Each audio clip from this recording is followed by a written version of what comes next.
Le rapport national du PNUD, Programme des Nations Unies pour le développement sur le développement humain en Côte d'Ivoire, dresse une situation peu reluisante du développement humain dans le pays. Le rapport a été remis au gouvernement. Emma Niamé nous en parle. Le rapport national sur le développement humain pour ces 10 dernières années, remis à Moussa Dosso, ministre d'État, ministre de l'Emploi, des Affaires sociales et de la formation professionnelle, et Albert Mabry-Touakeus, ministre d'État, ministre du Plan et du Développement.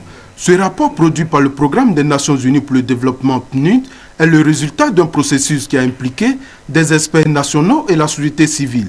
Il dresse un tableau pérennisant du développement humain en Côte d'Ivoire, notamment le taux de chômage qui est passé de 8,9% en 1998 à 15,7% en 2008 et la pauvreté qui s'est considérablement accrue. Ce rapport recommande, sur la base d'une analyse rigoureuse, c'est qu'il faut des changements structurels profonds. Ce sont ces changements structurels profonds qui peuvent permettre la création d'emplois.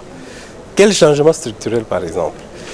Des changements dans le domaine du cadre réglementaire, des changements en termes de promotion de la productivité, des changements relatifs à l'employabilité des jeunes et aussi l'exploitation d'opportunités nouvelles, notamment en ce qui concerne les emplois verts.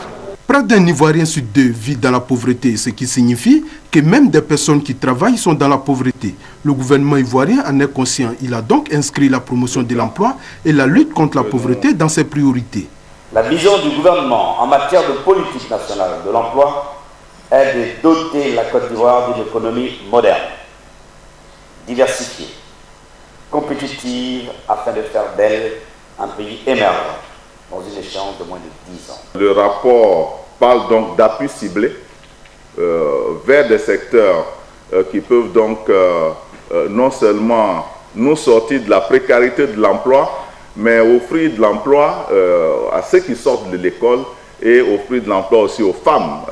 Le rapport sur le développement humain recommande aussi l'inclusion des travailleurs du secteur informel dans un système de protection sociale, une action qui, selon le rapport, favorisera la promotion du travail décent et durable.